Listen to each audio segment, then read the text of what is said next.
Hey Albert, hey track fans, how you doing? And welcome to track 80, the big 80. We've got the Ford GTE on the track. He's ready to race.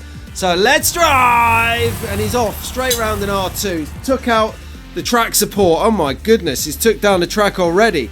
He's round, four-lane track coming up, R2. Long straight down into Hammerhead over there, across the back end into a tight R1 corner. Wobbly lane here, wobbly lane. Check out, that is not a straight lane. Through Bentley Bend and around a pole and a long straight there to the R2, around the R1 up to wobbly into Gambon. There's Gambon, Albert.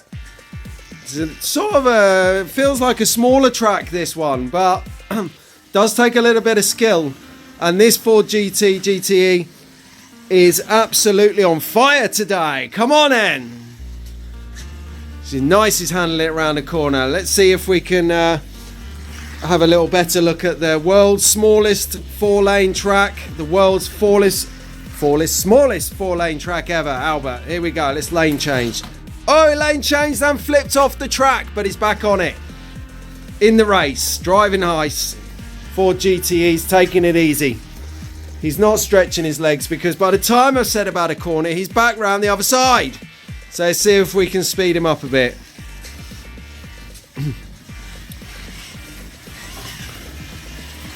Alright, it's tricky in that corner. I think the table drops makes derail easy. Lots of crashes, you have to drive well. So then, are we all building tracks of yourselves? You've got Christmas lists set up. Drift! Drift! Drift! Drift! GTE! Yes! Drift! Get in there! And it's onto the pole. Let's do a final victory lap. And then we'll call it a day there, Albert and track fans. Here he comes, down the long, far straight, into the wobbly one, wobbly lane 2, round. And pulls it in nicely. There you go, track fans. See you later, Albert. Ta-da!